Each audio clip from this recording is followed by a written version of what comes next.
the mics are on now, guys, just in case. Hello, welcome to VidCon. How's everybody feeling? It's been a long day so far already, right? Have you guys gone to any panels or seen anything? What's been your favorite so far? Yours. Yes. I really like the Spotify mentorship series on podcasting. Oh yeah? That's great. Talk about that while I pull up the questions again. That disappeared from my view. I learned that Spotify has moved into a more video format and they've added a short form content and they're putting quite a bit of money into monetization for creators because there's a lot of room for growth over there right now as they try to compete with YouTube. Do you know that we've been doing the American Fever Dream podcast on video for weeks and I did not know? Look what it was on Spotify for weeks and then I was like, where are we getting all these clips from? She's like, we've been posting them on YouTube and on Spotify. I was like, oh, I was unaware. And now we do, now we know. I'm so used to just being like filmed all the time. I guess you're like, it is what it is. Well, welcome to our panel. We're going to be talking digital justice, how social media is fueling a new era of reform. And while my technology continues to try to pull the questions up again, instead of me introducing you to buy time, why don't you introduce yourself and then we'll hopefully be ready to go. Okay. Tiffany, kick it off. My name is Tiffany Cianci. I'm the host of TikTok Town Hall. I'm a TikTok long-form educational creator on leveraging social media for meaningful social reform and political reform. And on TikTok Town Hall, I regularly interview politicians from every facet of the political spectrum. And I invite creators up to ask them real-time questions, unfiltered, with no off-limits topics, to create accountability in our political system. Jesse. My name's Jesse Crosson. My story's a little bit longer. I'm definitely an accidental creator. When I was 18 years old, just after my 18th birthday, I committed 2 crimes and I was sentenced to serve 32 years in prison. So I thought my life was over. And I was inside where I was lucky enough to have support and people who created opportunities for me to get an education, to grow, to help other people, and to basically become the person that I am. And after 19 years, I received a conditional pardon from the governor, and within an hour and a half's notice, went from waking up thinking I was gonna be in prison for the next 10 years to walking out. And this was in the middle of the pandemic, there was nothing to do, there was nowhere to go, and somebody said, you need to start making videos. And I'd been taking orders from people for 20 years, like I didn't know how to make decisions, I didn't know how to choose body wash at CVS, so I started making videos and they started going viral. And then I had this platform where I was talking about things that were important to me, but I didn't think anybody else would care about. So I started talking about the prison system, talking about reentry, talking about the failings, talking about things that we really need to address, and I realized that most of the world doesn't know. Like, we don't know how messed up our prison system is. We don't know how bad it prepares people for release. We don't know how bad it basically further traumatizes people who are one day gonna be our neighbors and our coworkers and our basically people in our community. So I had this platform and all of a sudden I realized that there was a great opportunity to start highlighting this and start pushing for social change.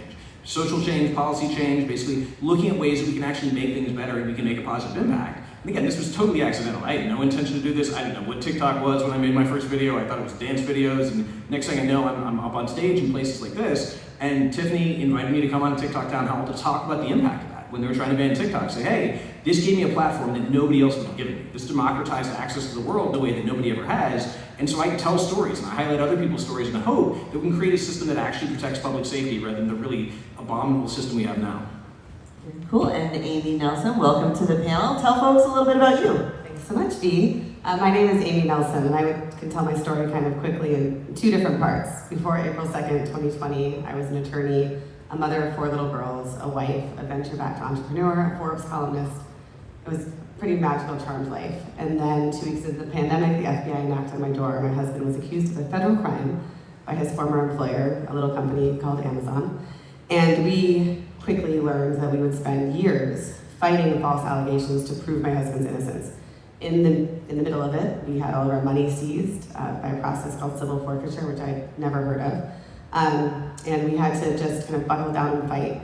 A year into the fight, I realized that I needed to tell the story to the world. And I knew how to build social media platforms because I had for my companies, and so I went to TikTok. And we fought our fight in real time on social media, with the Department of Justice, with the FBI, with Amazon, not knowing how it would end. And we won, probably against all odds, but I learned the power of storytelling and bringing community together and the importance of taking something that a lot of people would want you to be ashamed of and be quiet about and shining a bright light on it.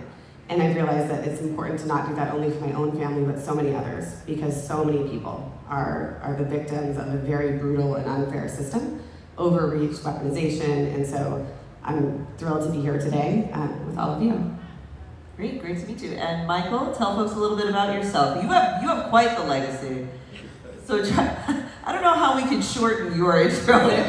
Well, I don't want to take up everybody's time, but it was great hearing you guys' story as well. Yeah, my name is Michael Harris, and I have a few titles. I have an organization I'm the spokesman for. It's called Community First. We'll talk about that today, and also I'm here to talk about something I'm very excited about, 20% project. And also I'm the founder of Death Row Records. Humble brag, just humble brag. Well, so that's a long story, but I spent 33 years incarcerated, and so the name Death Row Records kind of come into play with my incarceration. We'll talk about that a little bit. But we're just excited here to talk about how people can use their experiences, their journey, and the things that you learn from being on these journeys away from society. Sometimes when it's happening to you, you're like, why me? And one day you wake up and you say, why not? Like, why shouldn't it be me? Why shouldn't I experience this? Maybe I can see something that somebody else couldn't see, and maybe I can help share that with the world in a way that is digestible. And so that's what I try to do every day. Instead of complaining about the journey that I took, try to share the wisdom that I learned while I was on that journey, so that other people can forego that experience if possible. So excited about sharing today. Thank you guys. It's great to have you all here. I'm going to start with Tiffany actually, because you do this thing called the TikTok Town Hall, which it's really big right before the election. And a lot of folks are like, why do you talk to these people? You platformed lots of people that no one else would talk to. You have gone places that a lot of people don't want to go. Like I tell you, I won't go, but I'll watch when you go and learn from that. Why do you do it? What makes you say, when no one would platform Marianne Williamson, no one would platform RFK Jr., what made you say, hey, I'm going to make space for this? Right now, I believe that we are in a society that has been very intentionally divided in a way that has kept us at odds with one another, turned against one another, and not recognizing that at any given moment in the United States, the average person on your block that has a pride flag and a BLM flag, and the same guy in your block, a different guy in your block that has a Confederate flag and a pickup truck, the average is that they have 93% of their values in common. It's only the 7% in the fringe, 3.5% on either side, that we've been convinced to hate one another through. And no matter who we've elected over the last 30 years, we've seen a steady deterioration of the middle class and the working class. We've seen the same foreign policy, we've seen the same economic policies, and we have 80% of Americans that identify as somewhere in the middle. And I really want to start bringing conversation back to politics. And you can't change the hearts and minds of anyone without going where they are. And so I am very committed to going to the far left, the far right, and all the way down the purple middle. And I have found that through these conversations, we've jump-started meaningful reform. My platform has led to the passing of 2 new rules at the FTC. We have started the passage of 2 laws at the state level. We testified before Congress. And the more that we restrict anybody that wants to enter politics' ability to be platformed, the more likely that people that don't feel representation in their government feel the need to act out through extremism. And if you want to limit extremism, you have to encourage even uncomfortable discourse. I'm committed to that. How do you keep it a safe space, though? I mean, how do you say, okay, so V, it's okay for you to come as a visually queer person who's like pretty lefty, and we're gonna have a conversation with somebody who's a mom who absolutely hates everything about you and thinks you're crazy. Like, how have you created a space for people to even be able to do that? From the very first day that I created my platform, which is deeply committed to the First Amendment, from the very first day, I have warned and explained to all of my followers that we are a platform that believes in the First Amendment. We believe in respectful dialogue at all times. and that as long as you're there to talk to each other about why you believe something different, that's okay. But the moment you become abusive or threatening, you will be removed. And every single time that I start a live stream, it comes with the exact same reminder to my moderators that with great power comes great responsibility, and that I expect them to wield it while I have regular moderator meetings. And we average 200,000 live viewers in my interviews, and I don't think we've ever had a serious threat or issue, and no one's ever told me they felt unsafe, ever. Setting the expectation, and then people behave based on those expectations that are set for them. Jesse, that brings me to you. There's a lot of folks who, if you were to say, this nice gentleman here, this fresh-faced, young-looking guy was in prison, like they would have a certain reaction to you. And you have been so incredibly vulnerable and honest about your stories and about the ways that prison and folks in prison shaped you and raised you, and the ways that we need to reform it so that we can actually have a reformatory system and not just a punish system. What gives you the sort of like resilience and confidence to get out there and be that vulnerable and honest to tell your story? And has that helped other people tell their story too? Yeah, so this is actually a lesson I learned in prison. I used to be caged by shame before I went to prison. As a kid, things that I experienced, things that happened to me, and I always felt like they made me less. But one of the things I learned in prison was if I tell you all the vulnerable shit about me, you've got nothing to hold over my head. So if I lead with the thing that I'm afraid of, you can't take anything away from me. So when I got out, I watched person after person try to hide their record or minimize their record or justify their record. And I said, hey, I'm just gonna lead. I'm gonna go into spaces and say, this is who I am, this is where I come from, and these are the lessons that I learned from that. Because as we were talking about earlier, I go into the juvenile center to work a lot, and I tell the kids, you have so much more toughness than anybody out here. You think you're at a disadvantage, when it actually comes to doing the work, you have such an advantage over everybody out here because you've been feeding yourself since you were 5 years old. These people don't have a fucking clue. So it's been really important to me to lead with that. And I didn't know what that would turn into. When I made my first video, I thought like 3 people in Charlottesville, Virginia would see it and that would be it. All of a sudden, when I was getting hundreds of thousands and millions of views, I realized there's something there. And the number of DMs that I've gotten from people, either people who are justice impacted, people who are struggling with childhood trauma, people who are struggling with experiences they had basically as victims of crime, all of a sudden I realized that there was a power. There was a power in leading by example. It doesn't matter what that example is, it's just the example of our past does not define us, and the things that happen to us do not define us. The things we've done, as long as they inform us and who we want to be moving forward, they only define the way that we want to improve and we want to make the world a better place. And by taking that tack, I've been able to connect with people that for the longest time have felt prisoners. They felt caged by their shame or felt caged by their past actions in a way that kept them stuck in a cycle that was destructive. So having the opportunity to connect with people and say, hey, it is okay to be you, and your experiences inform who you are and who you can be, and by realizing that you have great power, it's given me the opportunity to share something that I didn't think was going to be significant, but it's allowed people to reach out and say, hey man, you changed my life. Like, you gave me a place I didn't realize I was ever going to have. That term caged by shame like made every little hair on my arm stand up. The other term that you just used was justice impacted, and I know, Amy, you described it as being a justice impacted family. Where does that term come from? What does that mean? I think it's a broad, encompassing term for those of us who have encountered the system in some way. You know, there are people who have been convicted of crimes, there are people who are innocent who've been convicted of crimes, there are people who've been investigated, and then there are millions and millions of family members of folks who are part of the system, and they are as impacted. You know, there are millions of American children who have lost a parent to prison or jail. And that is not something that ends when that term ends for that parent. It's something that stays with them for their entire lives. And our system could care less about it. But the community of justice impacted people, I have to say, is one of the most incredible, brilliant, like, active, wonderful group of people I've ever encountered.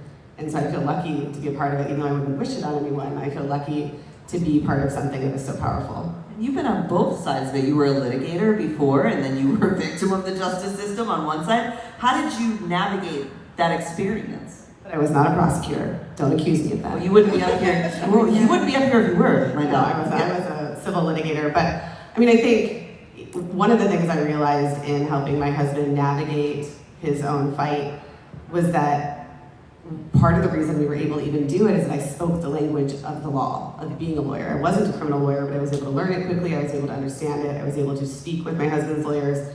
It's, you know, it's kind of like if you got cancer, it's hard if you don't have a doctor in the family when you're dealing with these doctors who don't speak the same language as you. And like, so that in and of itself is this massive disadvantage that the vast majority of people who are impacted by the system have. And so it helped us very much in navigating it. And it's one of the things I was really happy to be able to do on social media was explain to people, not only through my family story, but other stories, like how the rule of law works, how it's supposed to work, how it works in action, which are two very different things. And I hope that that's the kind of education that we can use social media to bring to the world. And Michael, you experienced the law in the way that you were wrongfully incarcerated for 22 years, and then they continue to try and find ways to keep you in prison, even though that's not the way the system is supposed to work, right? It's all supposed to be so fair and square. And when you got out, you didn't just say, hey, I'm gonna steal every day for myself now because they stole 22 years from you. You went right back into helping other folks find freedom and get justice. Can you talk about what drove you to do that, to wanna stay in the ugly place and help other people get out? Well, like I said, when you first, especially when you get accused of a crime you didn't do, you spend a lot of years fighting. I think I spent about 10, 12 years fighting to try to prove my innocence. And it's not that you give up, you just said, okay, well, this is gonna be a longer fight than I thought it was gonna be. What am I gonna do while I'm here? And so then you start, even though you may not be charged, you may not be guilty of that particular crime, there may be some things in your life you want to change. So you start to figure that out, and you start to work with different programs. And I was lucky enough to be in a facility that had a lot of self-help programs.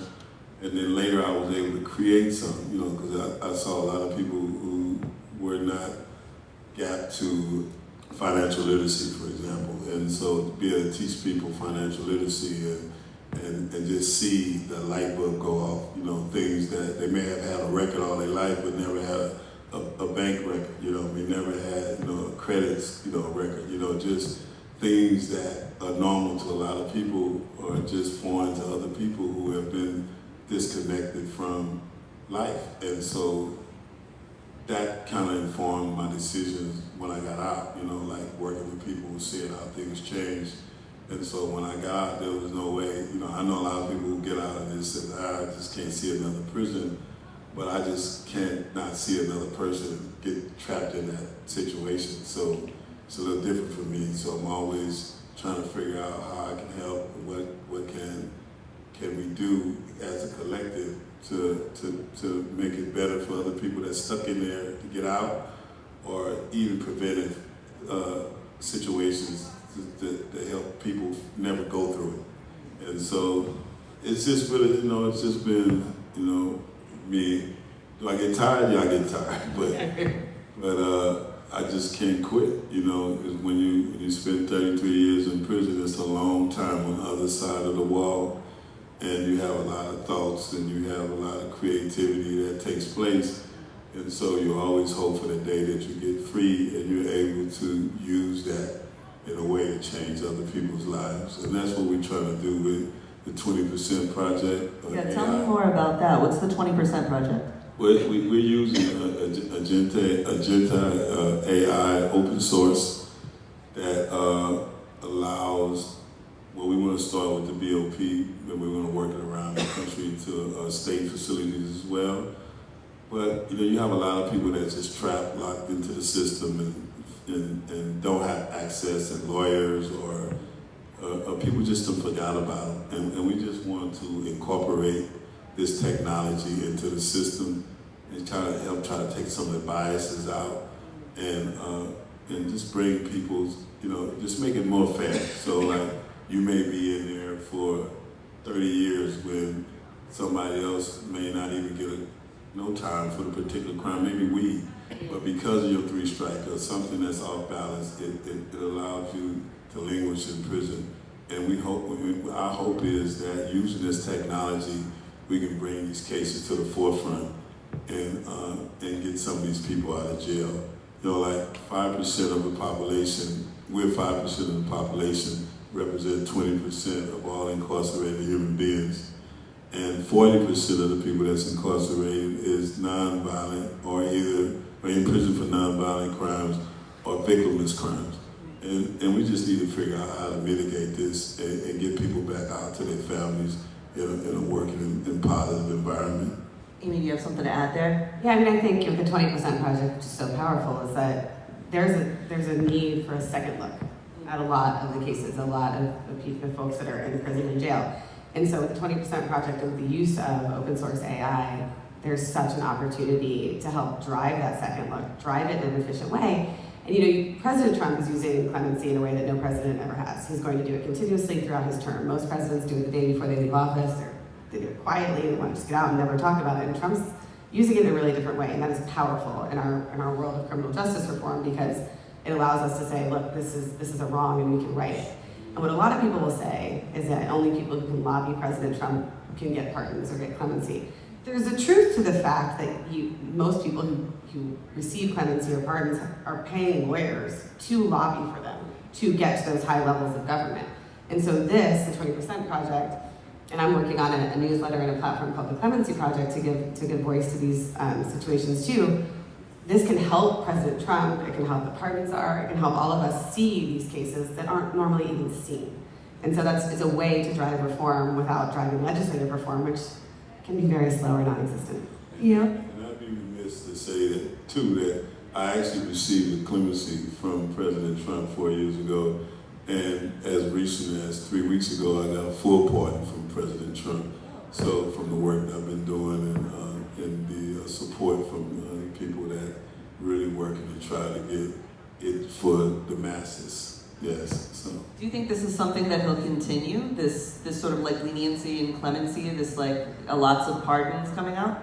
I think so, because one of the things that I've noticed about this president, that especially the people that they've been finding as candidates, that these people are coming home doing productive things, and that's the good part about this, that we're trying to find people who are suitable, who really, even my case, you know, they checked my file, they saw what I was doing, incarcerated, and that's what's important, that you find people that's doing the work while they're in prison, and you can kind of have an indicator that these people are going to come home and be positive. So I think, to answer your question, I think he's going to keep doing it, and I think they're going to expand it. And I'm really proud about Alice Johnson and all the hard work she's doing to expand the program so that more people can find their freedom. Tiffany, what are you hearing online about these pardons and about the way that social justice reform kind of intersects with the new pardons? Because there's some pardons that went out that people were really upset about, like the January 6th pardons. And then there are other people who were like, there shouldn't be prisons, period, abolish prisons, so who cares what it was for? What are you learning from the town halls and from the amount of time that you spend in these spaces with mixed ideas about what law and order means, or what rule of law or safe society means? So first of all, I'm going to preface this by saying I grew up in a foster household, and of my more than 24 siblings, almost 24 of them went to prison.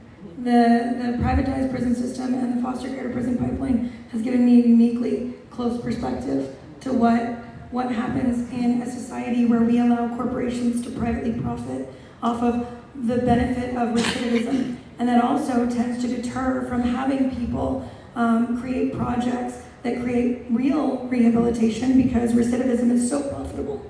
What I do see is that criminal justice reform is a deeply bipartisan initiative. And whether it were President Trump or President Harris in office, it would still be a bipartisan initiative, because there are people on both sides of the aisle. Everyone believes that it would be better to let 100 criminals go free than one wrongfully convicted person go to prison. Okay, right now, 6.5% of all prisoners in the United States are wrongfully convicted, on average. Now, when you consider the millions of prisoners in the United States, how many of them should never have been there, and how many are there for things that are now legal in most states? That are legal in the states where they're still incarcerated. If people are in prison in Maryland right now for having marijuana in their pocket, and I can go buy it at the store, we have a problem. And so this is a deeply bipartisan issue, and it's got bipartisan support. This is not a partisan thing. But anytime, again, you cannot change the hearts and minds of anyone unless you go where they are. So regardless of how anyone feels partisan-wise, I have seen mass support for these initiatives. And I think that that's true, because all of us know somebody that's been impacted. I've been impacted by access to justice. And I see immense possibility, not just through this this term, but if we can get the technology to start weeding through this 60,000 clemency backlog, that when we do that, we're going to start to get the eyeballs on the people that have no way to advocate for themselves. We get to use technology that is indiscriminate, and it's open source, so anybody can come in and see those learning models. This is a good thing. Jesse, having been incarcerated, I'm sure you were with other people who were going through the same thing, trying to prove their innocence, trying to prove that they didn't belong there anymore. What do you think the emotional impact of continuing to incarcerate people is, and not really give them that second chance that we hope many people can have? There were a number of people I was incarcerated with who I genuinely believed to be innocent. Some have since been exonerated, some have not. One of the heartbreaking things was watching their plea for innocence turn to anger and turn to vitriol, which was entirely justified. I mean, if someone locked you in a cage for days and then months and then years and then decades, and you knew you had done nothing wrong, how do you deal with that? And what I saw it break people. And even people who were not innocent, people who had committed their crimes and they were taking accountability, were continually broken by the system, who were continually made worse. They were continually traumatized and re-traumatized. And it's really insane, because if you think about this, you say, okay, we're going to take all the people in society who, for whatever reason of mental health issues or trauma or addiction, can't function in society. We're going to lock them all the way together. We're not going to give them support or education or any real benefit. And then we're going to wonder why they come home and don't seem to function really well. It's ludicrous. The entire thing is ludicrous. And so what I saw was prison continually make people worse. And Michael and I were talking about this earlier, that there are people on the inside who are doing amazing things for themselves, for others in there, for people in the community. When I got to Buckingham Correctional Center, there was a civics group that was raising money for T-ball and for Little League in the community. That was their thing. They said, hey, if we're going to be back here, we want to find some way to give back. So we're going to do art projects. We're going to do things where we raise money because we want to contribute to the community. And that isn't talked about. We only talk about when it bleeds, it leads. Yeah, we talk about that one person who gets out and does something horrible. We don't talk about all the people on the inside who are working to better each other in spite of the system. Because the system is not facilitating this. They're not in there saying, okay, we're going to give you all the therapy you need, and we're going to help better yourselves, we're going to help connect you. No, they're saying we're going to lock you in a cage, stare at a wall, and repent the things you've done. Which isn't how anything in science, anything in psychology understands that it works. But people, in spite of that, in spite of a traumatizing environment, are getting better and are helping themselves and helping the people around them and helping the larger community. And that's the part that we don't talk about. And that's the part that, to me, is really extraordinary. Because I had a lot of support. I had people who reached out. I was able to get an education. I was able to become an electrician. I was able to do all these things. I saw people who got none of that and still somehow, day by day, became better people and are ready to be out in the world but won't get that chance because they don't have the certificates, because they didn't have anybody to pay for it, or they didn't have the access to support that allowed them to have it. So we really have this system that's based on punishment, that is making people worse. And we have extraordinary people on the inside who are doing everything they can to overcome that and not getting the recognition or the opportunity of a second chance. And it's only, maybe they'll continue to do this for the rest of their lives. I think they would be entirely justified after 10 or 20 or 30 years of saying, you know what, I'm going to become full of hatred. I'm going to become full of vitriol because I've done everything. I've done everything right, and there's no opportunity for me. And the people around me are getting opportunities because of what they look like, or the people they know, or the people they're connected with. Or the money they have. And Amy, it's not just the folks who are inside the wall, right? As Michael and Jesse have said, you were in a different type of prison brought on by the Department of Justice, which was civil. They took your bank accounts, everything. They essentially put you in house arrest before you were ever even convicted of anything. No house. With no house, with no money, with 4 kids. Can you talk about how is that legal to put somebody in a position before they are convicted of anything where they've taken hold of essentially your whole life? Yeah, so the process he's talking about is called civil forfeiture. And in America, state, local, and federal government authorities can seize your shit, your assets, if they suspect it to be related to a crime. So the easiest example is if you're driving a car and you're in a state where marijuana is still illegal and a cop finds a dime bag of weed in your car, they can say, well, we better take the car. You're dealing drugs from this car. And then you don't have a way to drive to work, and then you lose your job. And then you have to hire a lawyer to fight the government to get your car back. Because it's civil forfeiture, because what they're doing is not charging you with a crime, there's no due process. So you don't have a right to a speedy trial. When the government took all of our bank accounts, they literally took everything.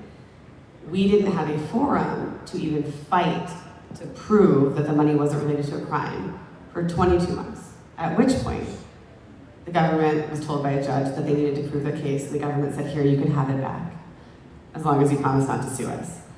But the damage was done. Also take a bunch of it though too. We did. We had to settle with them because we needed the money, And so they're like, we'll give you back 85% if you promise not to sue us. And we said yes. And I recently emailed the prosecutors and asked if we could have the rest of it back because the government closed the investigation with no charges. And, you know, my husband was like, he won a civil case against Amazon, and the prosecutor was just like, no, they don't, it's just the price of being an American, I guess.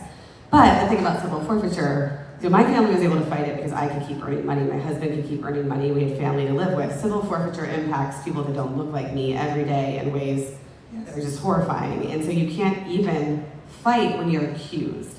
And so the system is broken because we don't have a way to stay alive through it. And you know, I'm not like a big founding father person, but I learned through this process, which I'd never really taken note of, that if you look at our Bill of Rights, 4 of the 10 Bill of Rights in our Constitution have to do with the rights of an accused person in this country. Because all of the people who founded this country as founding fathers, I know many others were part of that effort, but the founding fathers, they were all accused criminals, right? Like they were going to die if they lost the Revolutionary War.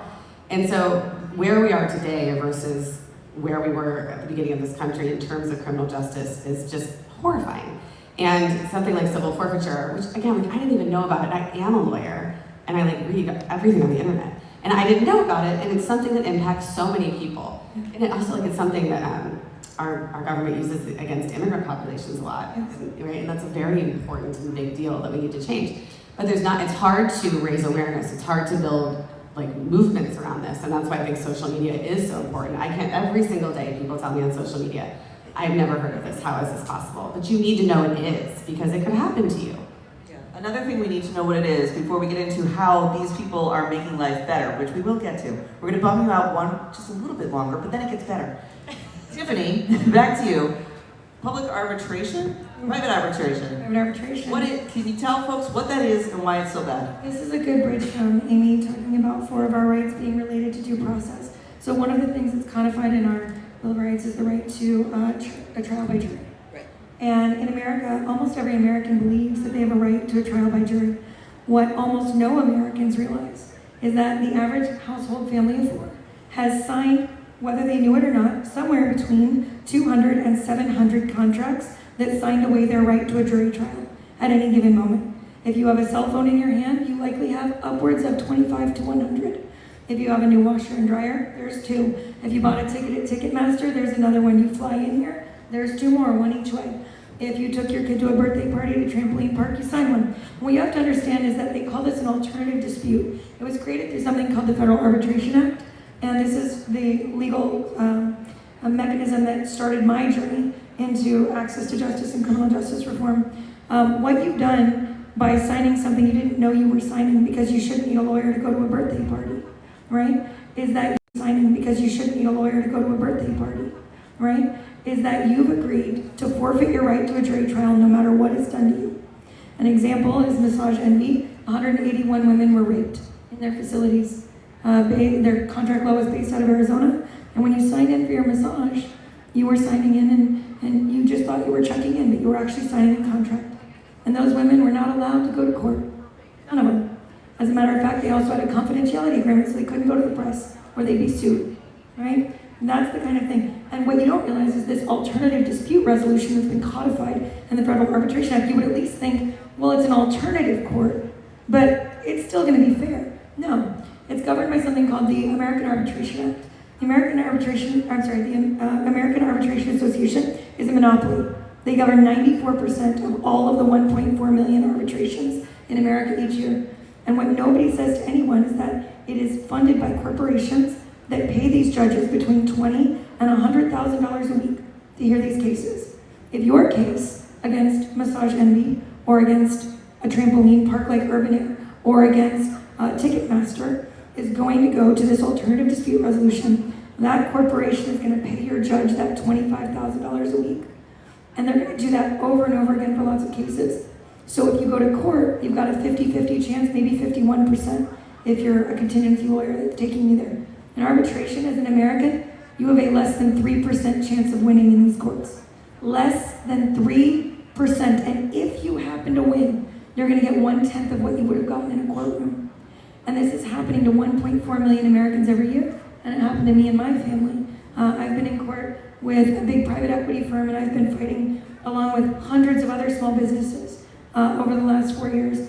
And in my court, I learned the hard way that one of the special things about the Federal Arbitration Act is that the judges don't have to follow the law.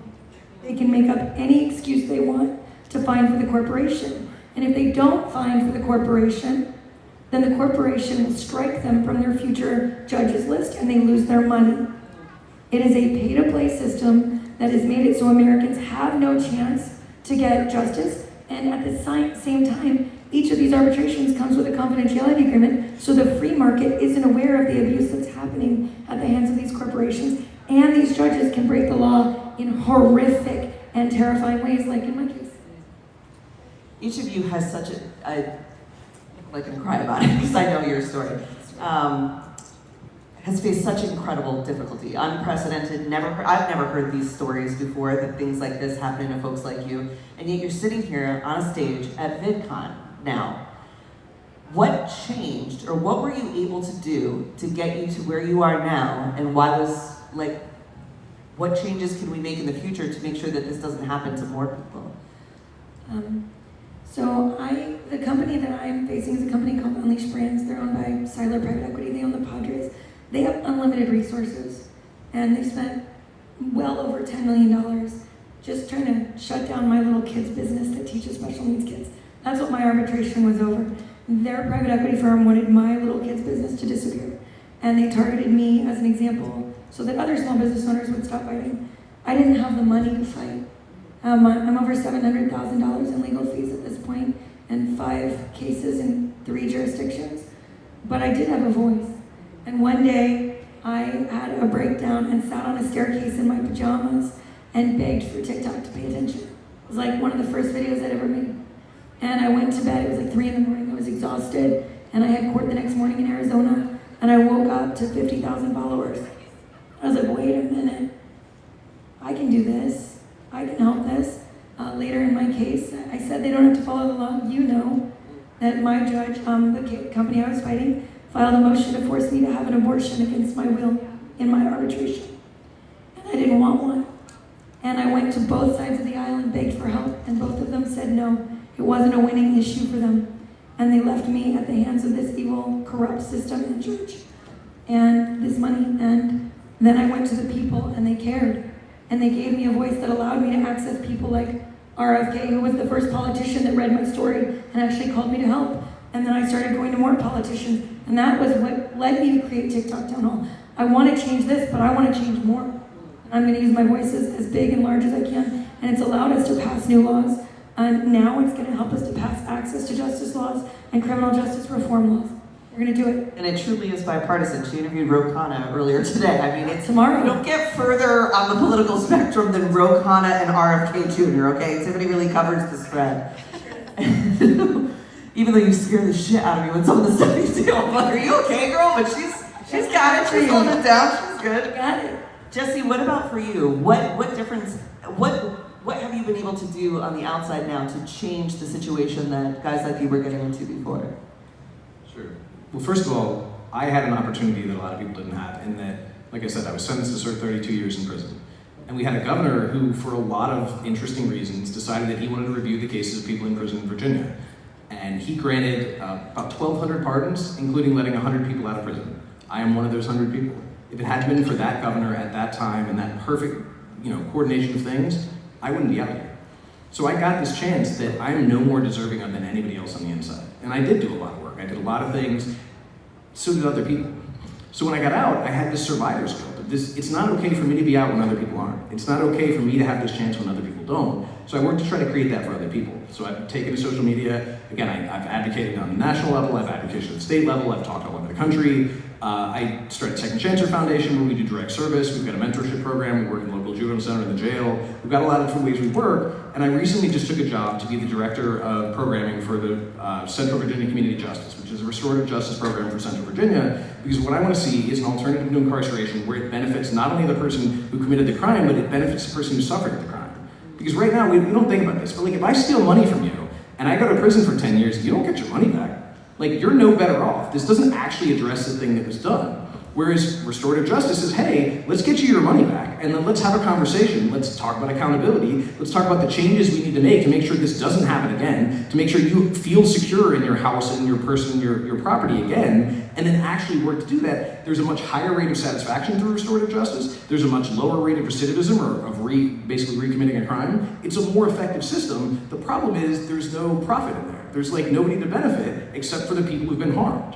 Okay, well, that's what I think is more important. Like, if I'm the victim of a crime, I think I should be the priority, but that's not what we have as a system right now. So I've been really grateful to be approached by the prosecutors in my area, to be approached by public defenders, be approached by the judges, be approached by the jail and the prison system, to say, hey, we want to do things a little bit better. And sometimes that's the system as it officially stands, and sometimes that's people on the inside fighting to try to make a difference and fighting to buck the trend of what's been going on. And I get to be a part of these processes because I've been very loud and very vocal about it, and I feel incredibly fortunate. Because I have this opportunity to do something that actually makes an impact, because I, again, want other people to have those same resources, those same opportunities, and have that same support that I received, because I'm no more deserving. And so every time I'm able to accomplish something along those lines, I feel like, okay, I got a second chance and I'm using it for a good reason. Amy, how about for you? You experienced having everything and then having nothing, and then developed this program, the Riveter, for women who are seeking to kind of like build themselves up. What made you choose that avenue for yourself? So I started the Riveter before.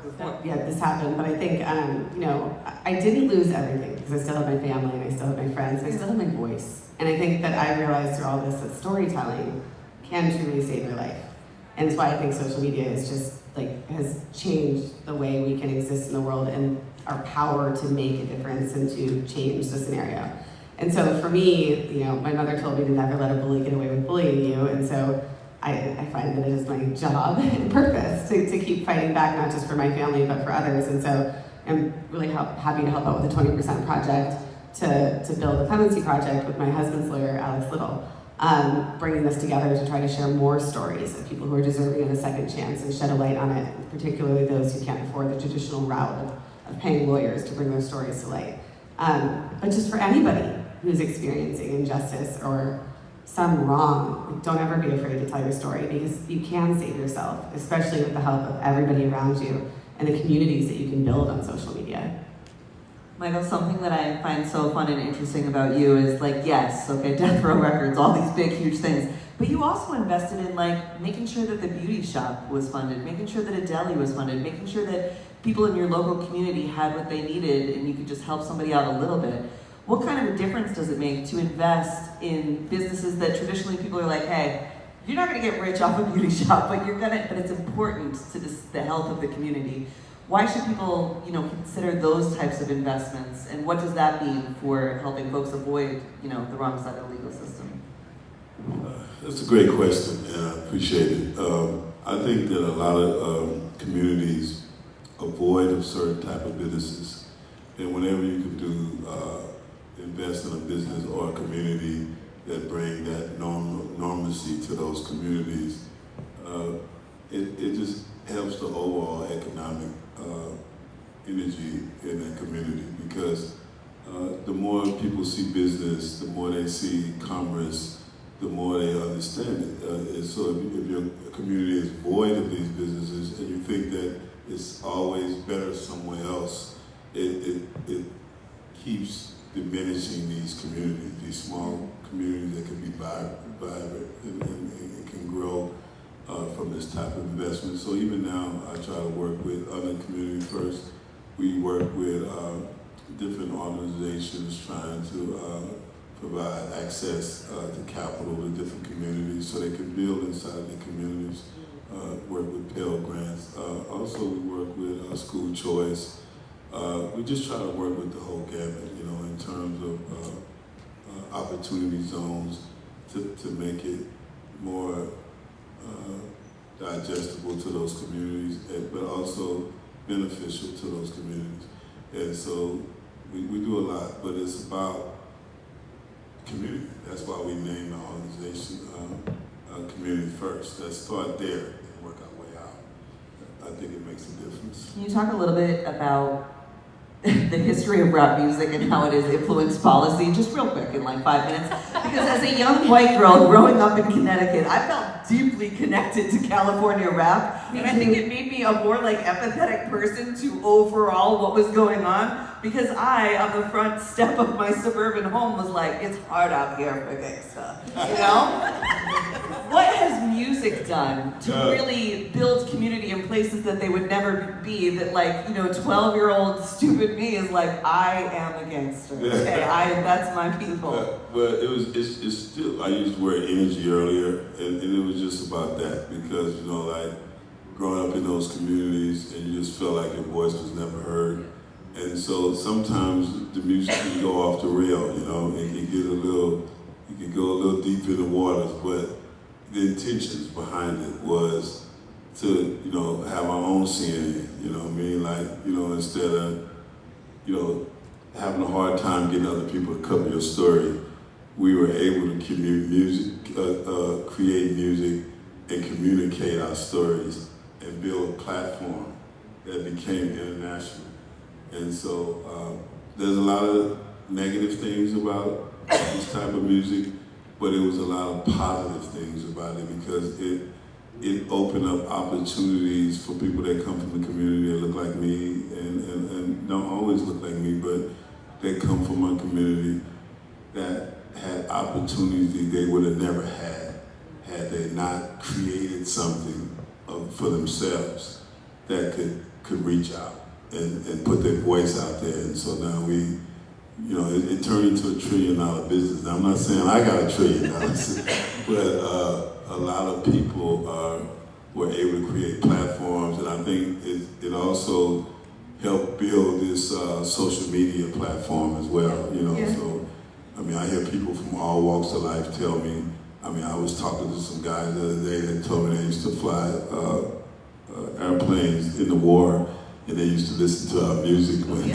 and they just for, you know, they said, it just tripped me out, but they would, I mean, these guys, you would never think they were square as a $2 bill, but they really understood the music, and they said it helped them survive, you know, so. I'm telling you, I was like, I couldn't possibly carry a red bandana. I will be confused for a gang member. Like, they're going to, like, we are ridiculous, right? But music sets the culture. Culture sets the policies. This is what people vote on. How are people using the music now to improve politics and culture? Thanks for asking that one as well. And in this last election cycle, we used music to start the conversation, and we weren't particularly pushing politics as much as we were policy, and we were trying to let people understand that you have to get in tune with the policies, because there are ways that you can change the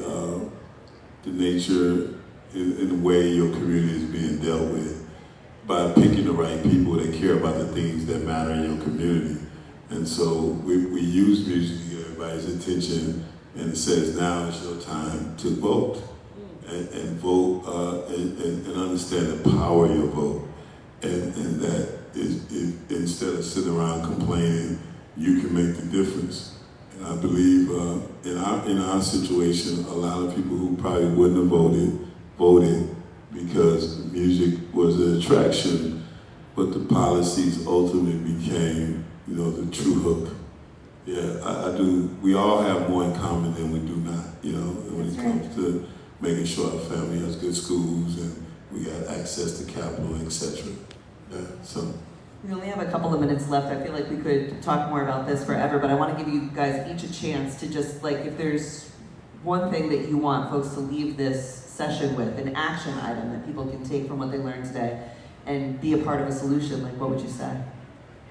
I'll go first. First of all, I wanted to say, because I forgot to say this in my initial answer, one of the things technology has allowed me to do is I run something called the Christmas Miracles Drive, and we do it almost exclusively online, and our followers grant 2,600 kids all of their Christmas needs, wants, and wishes for the Children of Incarcerated Parents program each year.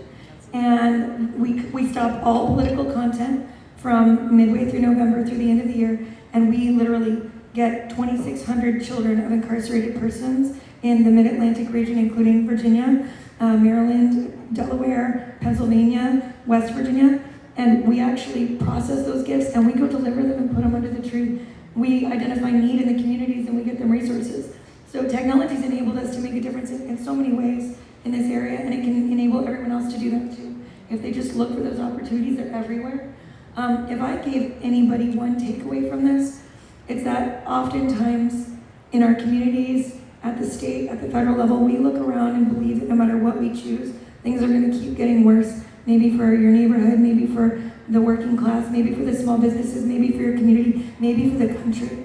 But that's because for too long, we've been looking for what divides us, when again, 93% of everything you care about, you have in common. And if you just focused on what we're losing there, we could be unstoppable in making change. So I encourage everybody to please engage in those difficult conversations. Don't go in it trying to be right.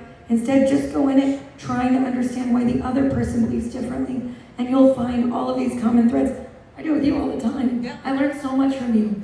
And I've never had a single person that I've ever met that voted for one candidate or another that did it to hurt somebody else, but a lot of them are real scared about what's happening in their families or communities and are just trying to do the best with what they have and what they've learned from the billions of dollars in ads showing on their TV nonstop. Okay? You need to just start talking to one another again, especially when it feels uncomfortable, because we can change everything. If you can get a bunch of people that believe so many different things together and all fight for one thing, we can do that in any reform area. We can do that, and I hope everybody does. One of the things that I really believe in deeply is that I don't want to write someone off for who they were or what they did in the past. I want to judge someone by who they are today. And that isn't the easiest thing to do, and I definitely don't think that we should accept people at whatever words they use. We need to look at their actions. But what I found is that people are capable of change. I found people who have done absolutely horrible things, who've had absolutely horrible things done to them. By the way, that is quite often in reverse, and most of the people I met in prison were victims of crime before they were perpetrators of crime. Doing that, whether that means giving somebody a job, or giving somebody the opportunity to apply for a job, or for housing, or having the opportunity to join a community. Because if you think about the difference in your life when you're surrounded by people who are living in a way that is not healthy, or is not legal, or is not, in any way positive, or getting accepted to a church, or a community, or a 12-step group, or any organization, official or unofficial, where you're around different people. That differential association is incredibly important. That's why we have a mentorship program, because I know the difference in my life when I had people who had a very different life experience, very different past, and very different lives in the present, who said, hey, you could be one of us. Like, you belong over here too. And all of a sudden, for the first time in my life, I didn't feel like I only belonged in this prison, or I didn't feel like I only belonged in this group of miscreants. I belonged in this world, I belonged at this conference, I belonged at this dinner table. When that became the reality, I began to see myself in that way. But until somebody invited me into that space, I didn't think I belonged there because I'd never been there. I'd never seen somebody with my experience there. So I think the more we're willing to give people the opportunity to be who they want to be, or be the best version of themselves by inviting them into a space where they're allowed to do so, where they're encouraged to do so, I think the more success stories we're going to have. That's so inspiring. It is. I would just encourage everybody to be a part of the community that they live in, however that means. I think we live in this world where we become so isolated, it allows us to treat one another like shit because we don't believe that we're part of something bigger than ourselves. But we are. And whether that's you want to be a part of this American moment, or whether you want to be a part of the little neighborhood you live in, stand up and be a part of it. And that means being kind, it means asking questions, it means having an open mind. If you are unhappy with our current administration, pick a policy that you believe in, pick a system you know is broken and fix it. Don't just give up. But stand and be a part of it. Because if we all are isolated and don't help one another, we are doomed. And I think social media gives us a way, it gives us a path to so much good.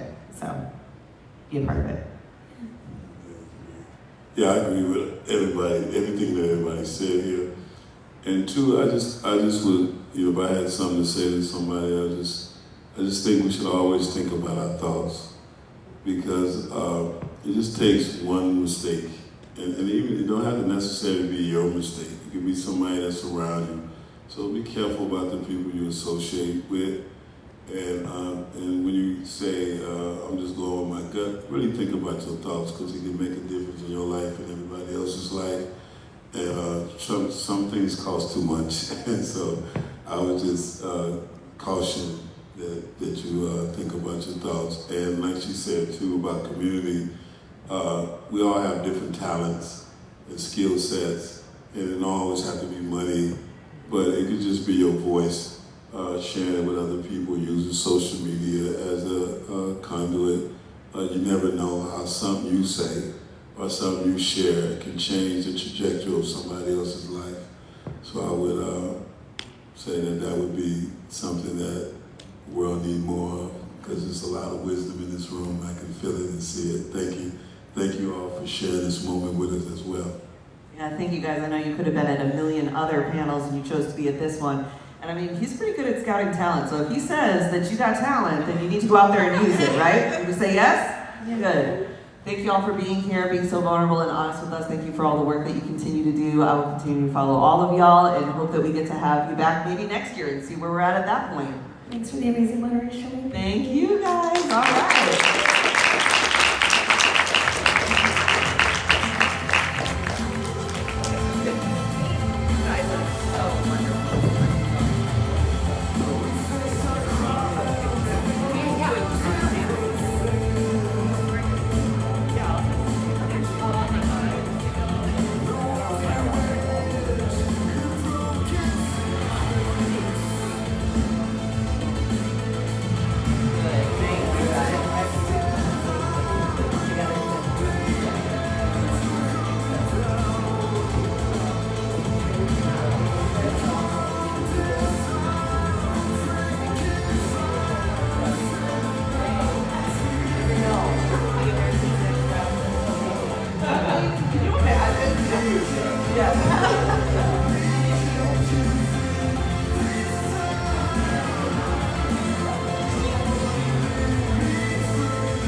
I gotta be a rapper. No, my wife does all the rap stuff.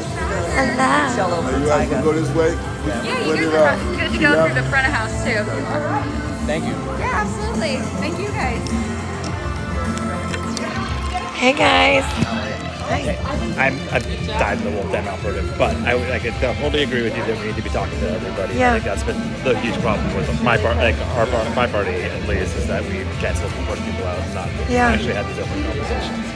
But you should consider talking to Erica Payne from Patriotic Millionaires. Sure. She's been doing a ton of trying to get millionaires to say tax us and address that problem you nailed at the very beginning. Yeah. And then the other thing, I work with a lot of this civic assembly people that do sortition-based democracy. So they do how to solve these problems by doing a lottery and trying to figure out how to solve housing or Stand right here in case I need another one. Got it. Oh, I'm coming in. I'm coming in.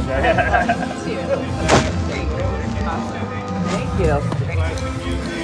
but that are actually going at the problems that I you're hate to talking shoot my shot, but if I gave you my card, could you introduce me to Erica Payne? Definitely.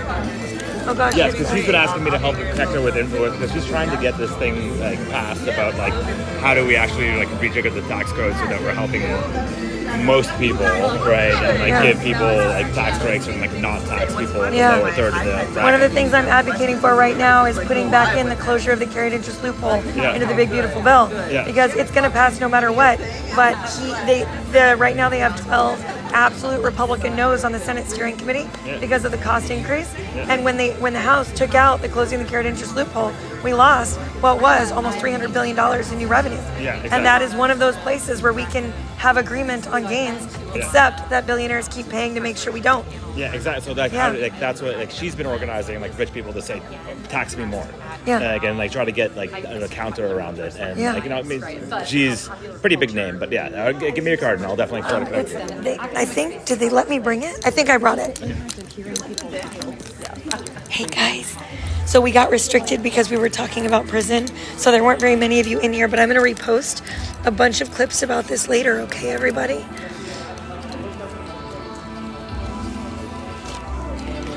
Here's my my creator work card, and here's my Open Source AI Foundation card. Perfect. All right. What was your name? Eric Balls. Eric, I really appreciate Yeah, you no offering to problem. introduce us. I'd love to meet with her, have her on the show, Yeah, I'm just trying all of it. Because everyone's trying to do things through like traditional media, and I'm just like, why? Right now, the purity testing in the Democratic Party specifically is helping no one. Yeah. They're having a really hard time with Oh, I agree with any that. type of I did a big just- live stream event like a couple weeks ago. We got like over 2 million views on it, but like we almost got canceled because like it was a bunch of like young guys that like were part of it, and it's like, well, you're trying to cancel women. I'm like, no, we're not actually. We're just trying to. It's just who was here. This is who we're talking Yeah. to, and like we're trying to make sure that young guys aren't treating women like shit. Well, if you ever need a woman on, you just say the word. I'm there cool. for you. Okay, cool, excellent, thank you. Thanks so much. It's so good to meet you. I'm gonna come over here and meet some more folks. Sorry, guys. I'll get you some more attention here in just a minute, I promise. Happy to. Yeah. Oh my gosh. I was telling V, so I'm an academic, obviously, and American Studies is my home discipline. And so there's a lot of, like, I have a friend who her whole path of study was around forced births in prison and how people are chained up when they're giving birth and that kind of thing. And I just always am still Nobody so believes angry. it can happen to the wife of a federal attorney like me. Right. No one believes that it can happen in the court system. No one believes it can happen to somebody that's not even being accused of anything, right? Or that it should happen anywhere. And it always upsets me when, as a person who thinks that they've like made an effort to be informed about these issues, I can still get so sideswiped by information that shouldn't surprise me, but does, like, and shows me gaps. So thank you guys so much. This was so incredible. What's your last name? Oh, Shannon. Shannon. You're great. You're great. We just met. Thank you. Mankus is my last name. N-C-U-S. So S-H-A-N-N-O-N. Yeah, that's me. Okay. Sorry. No, you're fine. Oh my gosh. Now I Thank you for asking. Yeah. I mean, I'm just a baby. I just started out like a few weeks ago. So basically, I love it. I'm excited to follow you. Thank you. Some of Yeah, what I've same. been doing recently that I'm really proud of is that I've been going to universities to speak to their business programs about the importance of ethics in corporate behavior. And I've also been going to speak about the rest to the criminal justice programs because there is not a single law school in the U.S. that teaches about arbitration. Yeah.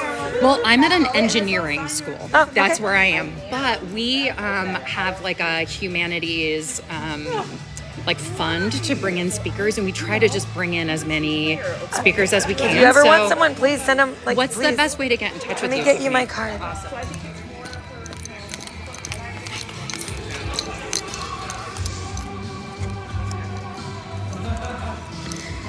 There's a ton of information. Here's my creator card. Oh, awesome. And then I just have little stickers. I love the That's little so silly with stickers. my tiny I love little- it. This is great. Perfect. Awesome. Thank you, Tiffany. What an honor to meet you. And how incredible is this? Oh, I think everybody, there's a look and find in there of what's happened in American politics if you have fun with it. Oh my gosh, seriously? I drew it myself, so.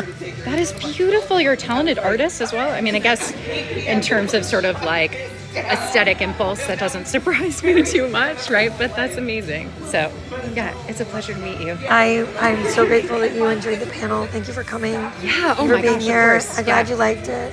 Yeah, it's amazing. Awesome. Thank you so much. Thank you. Say hi to my fans. Hi everybody, what's going on?